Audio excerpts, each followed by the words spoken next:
Hey, my name is Jade, otherwise known as Backline Nurse. Welcome to my channel where we talk about public health and strange science. Today, December 1st, 2020, marks the 62nd anniversary of the Our Lady of Angels school fire tragedy in Chicago, Illinois. Why are we talking about this? Well, disasters, whether they be man-made, industrial, natural disasters, they're always covered under the umbrella of public health.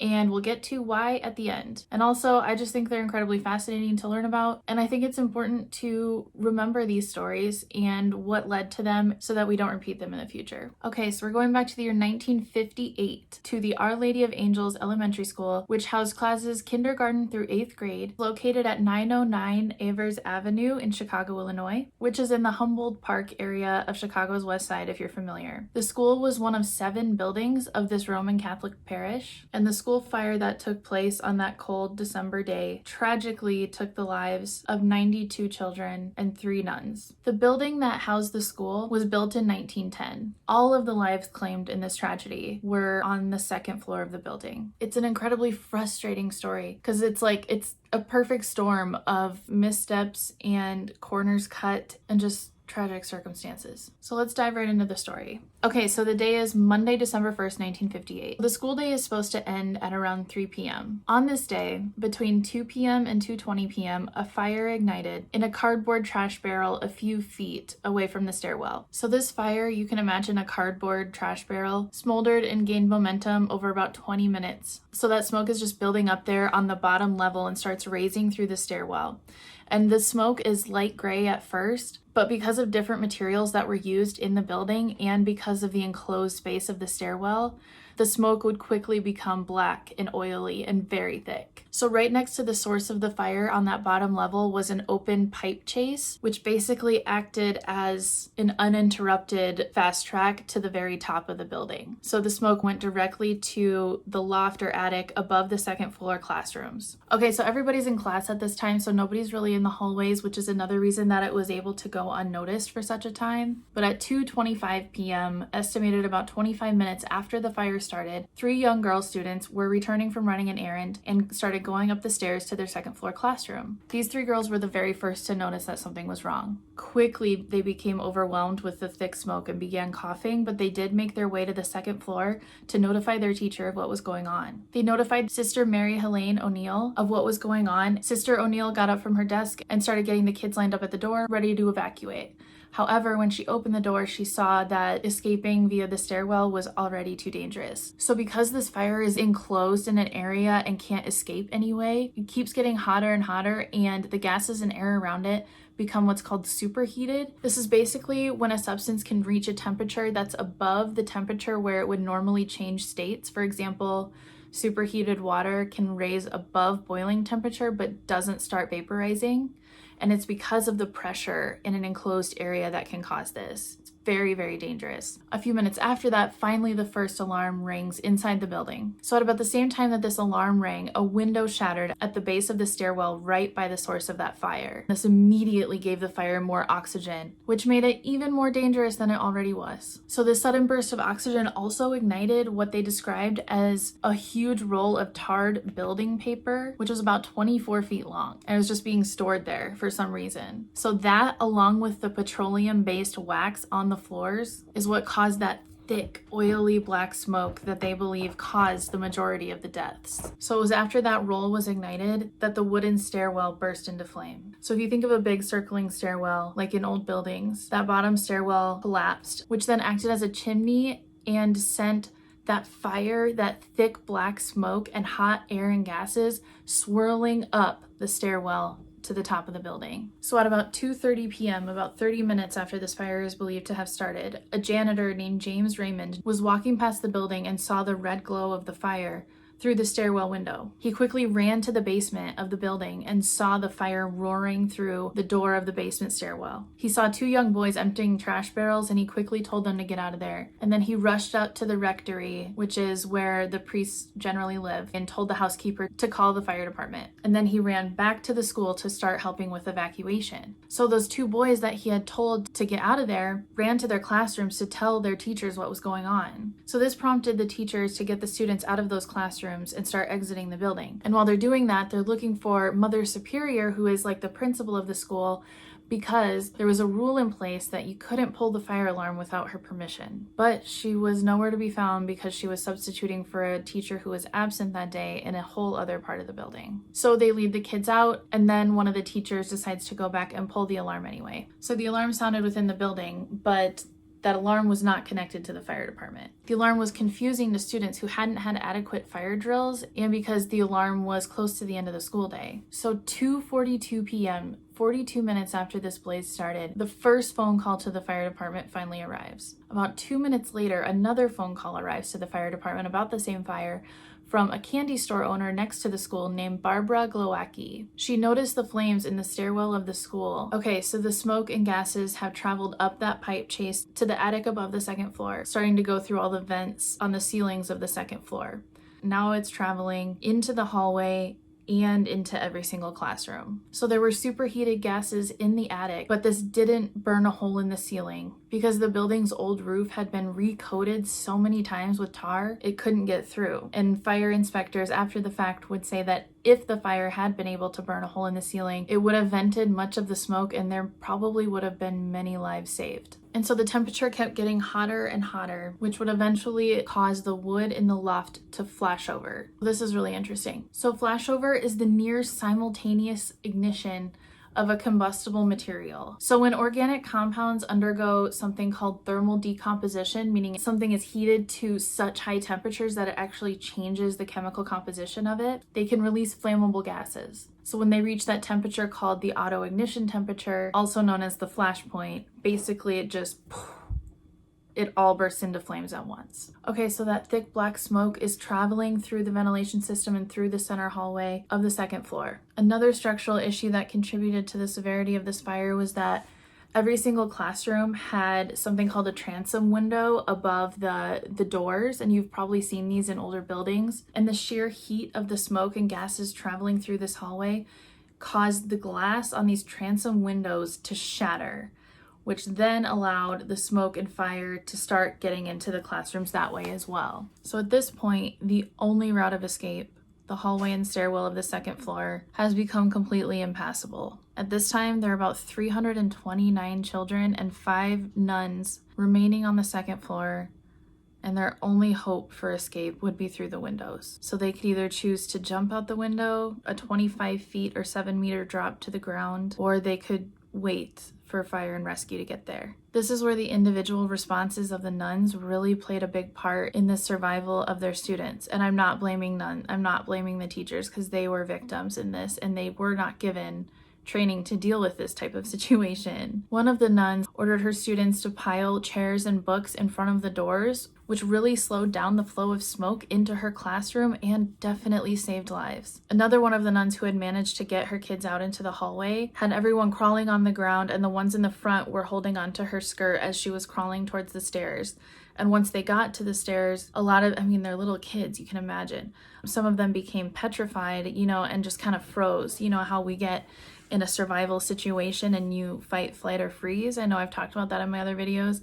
These kids understandably froze. And so seeing this, she went back, and these kids who were frozen literally rolled them down the stairs and saved their lives. Okay, so now to the rescue efforts. This is perhaps the most frustrating part of all of this. So the first unit that was able to arrive got there very quickly, a few minutes after the very first call was received. But remember, the very first call didn't even get to the fire department until about 40 minutes after this fire had started. It quickly escalated to a 5-alarm fire, which means all available units in the area are supposed to respond. When firefighters got to the scene, what they saw can only be described as a nightmare. They made the quick decision to prioritize rescuing the surviving kids and teachers in the building rather than solely trying to put out the fire first. This is just a side note. Later on the next year, in 1959, the National Fire Protection Association released a report on their investigation into the fire and the response to it, and they reported that they completely endorsed the fire department's decision to do that, and that it likely saved a lot of lives. Okay, so they were delayed by 40 minutes. Next problem is they were sent to the wrong address. They were sent to the rectory around the corner on Iowa Street rather than the school building, and they lost valuable minutes having to reposition trucks and the hose lines. The next obstacle was a fence. The courtyard of the building was surrounded on 3 sides by the building itself, and then on the 4th side, closest to the street, had a 7-foot iron fence. This fence should have been open. However, because of some vandalism issues they had been having, the gate to the fence was routinely closed, and so the firefighters had to figure out a way to break into this gate before they could even get to the kids. They were beating it with sledgehammers and hoses. They eventually got through it several minutes later by backing one of the fire engines into it. This significantly delayed the rescues of rooms 209 and 211. Once they got to the children at the windows, they were met with what can only be described as a nightmare. By this time, many children had already leapt out of the windows to the ground.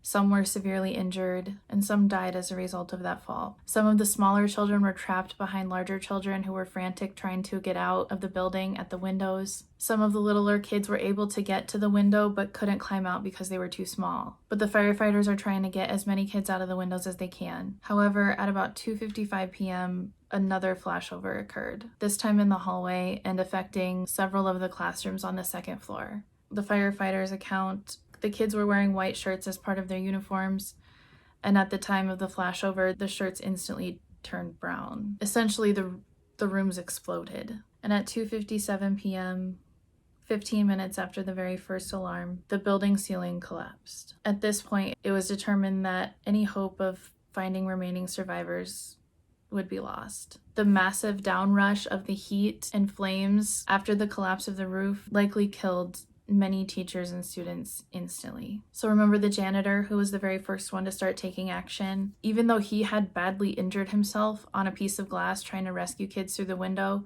he continued getting kids out as long as he could. There was only one fire escape for this whole building, which was described in some articles as a wrought iron ladder at the rear of the building. And tragically, on the day of this fire, for some reason, the door to that fire escape was locked. However, thank goodness, janitor James Raymond, working with Father Charles Hund, were able to get all of the children in room 207 out safely. Janitor Raymond saved at least 40 children's lives on his own. As children were rushed out onto the street, they were rushed to 5 different hospitals in the area, a lot of them in the cars of strangers. There had been a massive crowd that gathered outside the school at this time because the event was being broadcast on the radio and programming had been interrupted on television to broadcast it.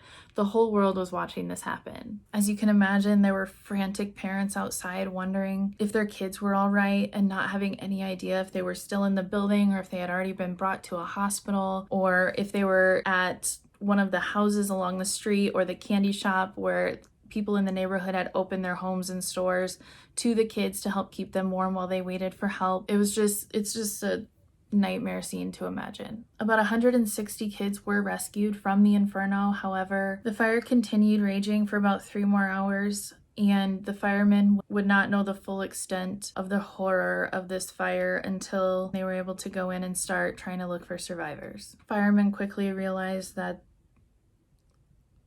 it was very unlikely that there would be any survivors left in the building. Firemen began bringing bodies out on stretchers covered with blankets or wrapped in sacks. Accounts from the scene say that it was just constant hollering from the 2nd floor windows, more blankets or more stretchers. It's just meaning that there were more kids whose lives had tragically ended. Accounts from the scene also say that hardened firefighters and policemen and EMTs were weeping openly at the scene. At the end of it all, 92 children and 3 nuns lost their lives. So why are we talking about this? I mean, I'm sure it's obvious why this is a public health issue and why things like fire safety is a public health issue, but I wanted to talk about this because not only is it such a horrendous tragedy, but it could have been prevented, and the people who died deserve to be remembered because we need to make sure that they didn't die in vain. Luckily, lasting policy change resulted from this fire. So the reason that this fire devastated the 2nd floor of this building and not the 1st when it started at the very bottom of the building was because the very 1st floor did have fire doors on it, which was up to code. However, the 2nd floor did not have these fire doors and in fact had like a glass pane door, which was open at the time of the fire. 2 other doors on the second floor were chained open when they should have been shut. In 1959, the National Fire Protection Association released a report of the investigation of the incident, and they blamed civic authorities and the Archdiocese of Chicago for housing their children in fire traps. They revealed that the Archdiocese of Chicago had allowed the school to remain open and allowed children to be inside, in spite of having substandard safety measures. Another thing that's infuriating is that just a couple months before this incident, the school had a fire inspection, and the issue with not having fire doors on the second floor was brought up because it didn't comply with the new fire standards that had been released in 1949. But there was something called the grandfather clause, which meant any schools built before that time didn't have to retrofit their environment to fit the new safety standards. The person doing the fire inspection brought up the issue with not having the fire doors. He just simply wasn't able to require that they do anything about it. This event caused change at the level of fire safety policy in schools globally. The NFPA estimates that about 68% of all schools in the United States completed fire safety improvements in the year following this tragedy. One of the policy changes increased the number of fire drills required when school is in session. The City Council of Chicago passed a law requiring fire boxes to be installed at the front of every single school, and that those fire alarm boxes be connected to a notification system for the fire department. The impact of this event was worldwide. Fire inspectors from all over the world came to Chicago to study this event. And thankfully, since this fire, there has not been any school fire in the United States with more than 10 casualties, and 0 of those have been children. Okay, so let's recap what went wrong. There were no fire doors on the second floor. There was building material just hanging out in the hall, which ignited and made the fire spread much more quickly. There was tar buildup on the ceiling and on the roof of the school, meaning that the fire couldn't break through and let that air escape, resulting in many asphyxiation deaths. The transoms above the doors were incredibly unsafe. The iron gate to the courtyard was locked. The door to the only fire escape of the building was locked. The fire alarm didn't work, and you needed Mother Superior's permission to use it. These are all issues that could have been prevented. This is the point I want to drive home. This happens in public health and safety all the time. Because there are so many different departments and stakeholders and people with different jobs that you wouldn't even think of. People see something going on, like say the fire doors, and it's, oh, that's not really my problem. Everybody's kind of thinking of like, well, whose job is it to deal with this type of thing? And then the buck gets passed because unlike direct medical care, there's not a dying person in front of you. There's not an emergency at hand to make you deal with this, because all of public health is trying to prevent bad things from happening. It's a lot easier in public health than in medicine to just pass the buck and say, oh, we'll deal with that later when we have the next budget review, or actually that's this person's job over here, I don't do anything with that. It's so much easier to pass it on until it has actual devastating consequences and actual life that can be lost. The most effective public health workers I've seen are the ones who are more than willing to be extremely annoying. To be like, no, whose job is this? I'm gonna go make sure that it gets done. We need to do something about it right now. This was a perfect storm of preventable actions and inaction that led to a tragedy. And this is unfortunately the case with most public health improvements. It takes something like this, a tragedy, something that can never be taken back, for real change to happen. Percy Bugbee, who was the president of the National Fire Protection Association, said of the incident, "There are no new lessons to be learned from this fire, only old lessons that tragically went unheeded." And that is the tragic story of the Our Lady of the Angels school fire in Chicago, 62 years ago today in 1958. Thank you so much everybody for watching. Let me know what you think of this type of video. I have a huge interest in disaster response and humanitarian emergencies, and I would love to talk more about it. If you think that this is a cool way to talk about public health, kind of the element of storytelling along with talking about how these tragic events lead to change, I would love to talk more about it. Leave me comments, let me know what you think. Please, please, please hit like and subscribe and that notification bell so you can get a notification every time I post. I also have a Patreon if you'd like to subscribe. I'll put the link in the description. Otherwise, find me on social media, Backline Nurse on every single platform. I am so grateful for you being here. Also, let me know what you think about length of videos. If you like them shorter, around 5 minutes, or longer, more of a story. I'm still experimenting with this channel and finding what works, and I want to do whatever you think that you would enjoy. Let me know how you're doing. Let me know what you want to learn about. I want to hear from you. Wherever you are in the world, please be safe and please be kind. Until next time.